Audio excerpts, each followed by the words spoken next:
Hi YouTube family, this is Nurse Can here, or Candace.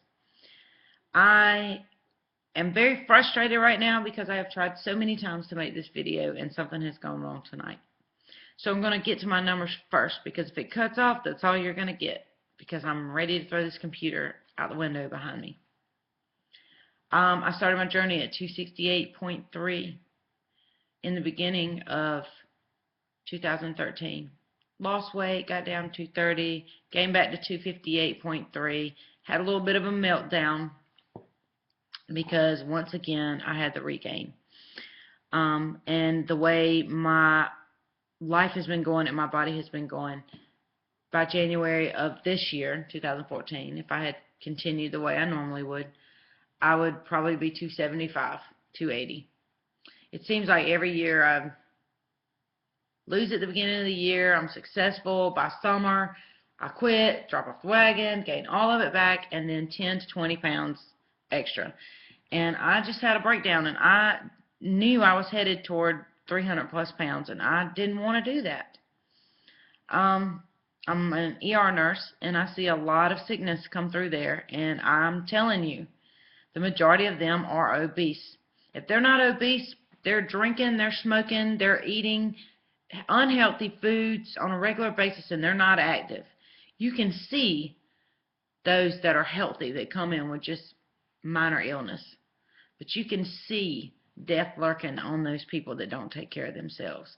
And sadly but truly, the majority of them are overweight, and I felt like one of my patients.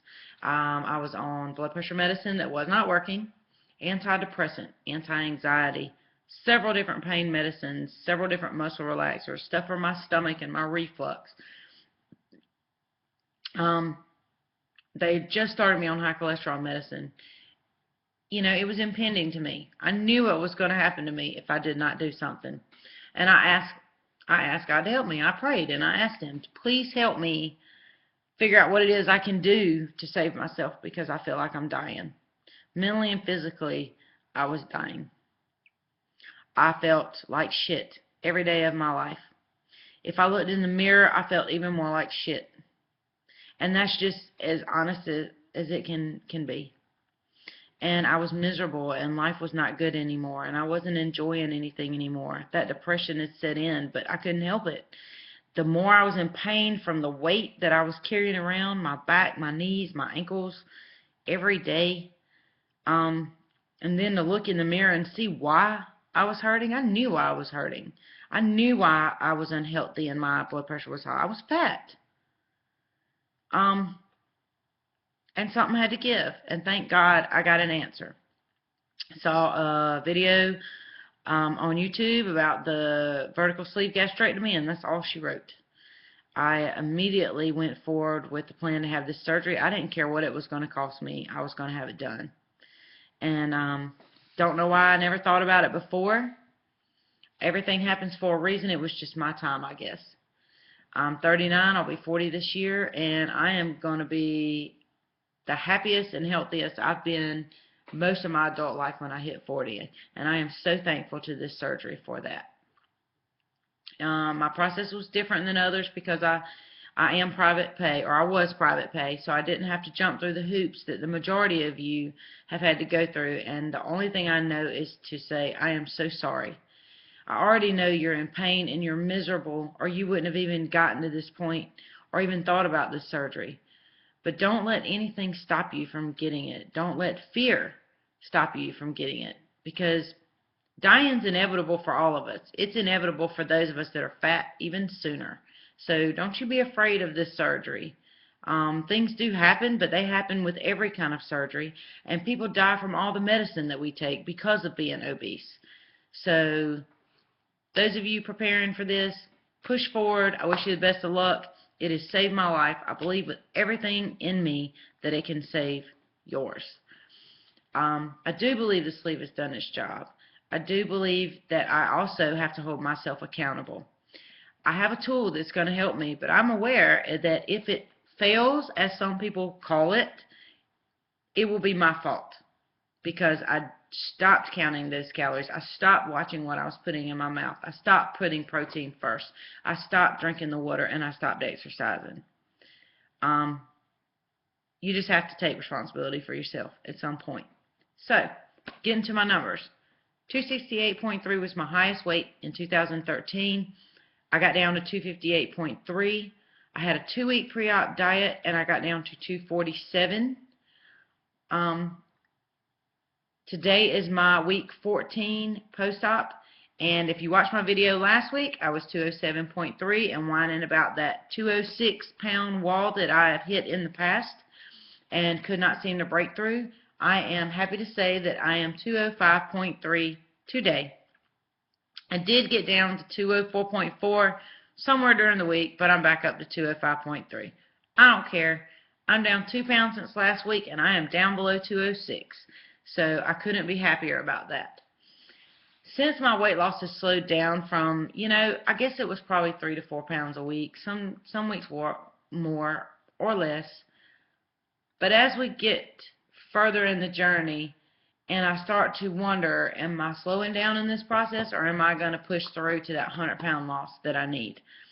I do keep up with my measurements, and that always makes me really put things into perspective of how much my body has changed.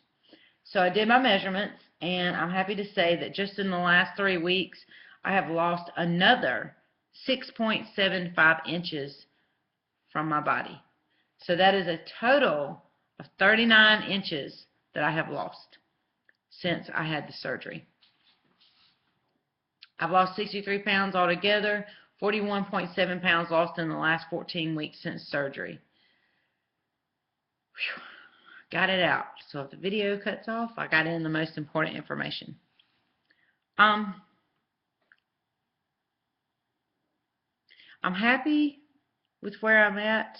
I feel good. But I still see pictures and I realize I do have a ways to go. Sometimes I look in the mirror and I think, man, I do look kind of small. But then I get another angle of a picture or something and I'm like, man, I really do have about 40 more pounds to go before I can't see that extra fat under my neck or my arms or stomach or what have you. So, I still have a ways to go. 205.3 I'm happy with, but my doctor wants me between 165 and 175, so I have set my goal for 168 pounds, which would be a 100-pound loss once I get there. Sure, I'd like to be smaller than that in my head. Everyone tells me I'll be too thin. I don't know. We'll see when we get there. I do want to get to 168. I think that would be healthy. I know what I was around 184 about over 10 years ago, 15 years ago. And it really was a good weight for me. I look pretty decent at that weight. But I want to get the 100 pounds off. I want to be in a safe range. I want to be a little thin looking, I guess, because I want a 10-pound window, up or down, somewhere in there. I just don't want it to be just enough. I want to go beyond that just enough. So I have a little bit to play with, I guess you could say. I don't know what my body's going to do. I have been extremely sore from the aerial yoga that we did. I still haven't recuperated from that. I've had a lot of back issues over the past week. I went to the Y, did 3 miles on the treadmill, walking and jogging at the same time. 3 miles and 47 minutes. I am proud of that time. My partner and I and some friends are signed up to do a color run in Florence, South Carolina on March 22nd, which is a 5K. I think it's 3 miles, 3.2 miles. I don't know what that is. I've never done one. So I'm excited. Doing things new, which is really exciting. I went ahead and booked us a cruise for June. I am ecstatic about that. I went on my first cruise in January 2 years ago and had a ball, but then I look at the pictures and I think, oh my God. I was a little butterball. I was a cute little butterball because I was dressed up. I felt like I was cute, but I was a butterball. I do not want to be a butterball this year. I am hoping that this will be my best vacation yet. And I'm hoping I'll be pleased when we get the pictures back. I know I'll have a great time. I'm going with my partner and two very good friends of ours. One has never been on a cruise before, and she and my girlfriend will be celebrating their birthdays on the same day while we're on the cruise, so I'm excited. I also booked, we are going to the mountains in March, and we have a beach trip, a family beach trip scheduled in May. I'm looking for all kind of different stuff for us to do. Hiking, going to the Y. We've got a regular yoga class scheduled. I also have a couples yoga class scheduled for Valentine's Day, which I think will be awesome, because we can't focus around food anymore. It's just not fun anymore. I'm a cheap date, that is for sure, but it's just not the same as it used to be. So I'm trying to look for things for us to do outside of eating.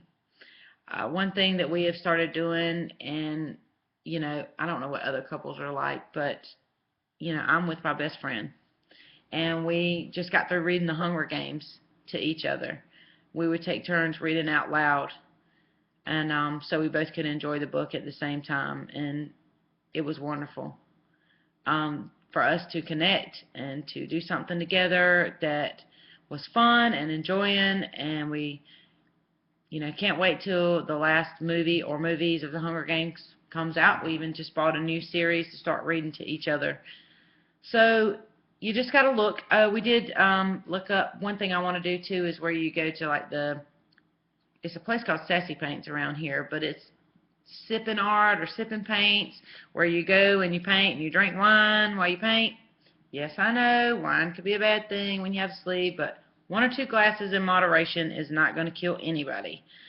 And wine goes down really good with my sleeve, I have to say. So, just those of you who've had this surgery, Roux-en-Y or sleeve, you got to find things other than eating that are fun. You got to live life. We're getting small enough now that we can go out and do those things that are fun. So, you got to search it out. There are things out there for people to do that are not surrounded around food. And enjoy life. Take it all in. Because guess what? We're going to be living a lot longer, and we're going to be a lot healthier and happier. And overweight people don't go outside. They don't soak up the sun. If you ever notice, most of them are pale and pasty, and especially those that come into the ER sick. I don't want to be that person. I want to be happy and vibrant and excited and full of life, tan, have just lots of color, lots of energy, and I want to live for many, many years to come, and I want to be healthy. So I'm wishing everyone the best of luck, those that are on the journey with me now, those of you that are thinking about this journey. I pray for you. I pray for everyone's success. I pray for everyone to find a way to get out of their obesity nightmare, because it sucks. It is a nightmare. And the grass is greener on the other side, I'm telling you. Not always, but being smaller, being healthy, that is way better than being fat and than being miserable. So you do what you got to do, and you stick to what you're supposed to stick to once you've had your surgery, and let us all go out and have a glorious life. Until next week, loving life, and I love all my YouTube peeps. Sandra's and Sleeve for Life, thinking of you always. Bye.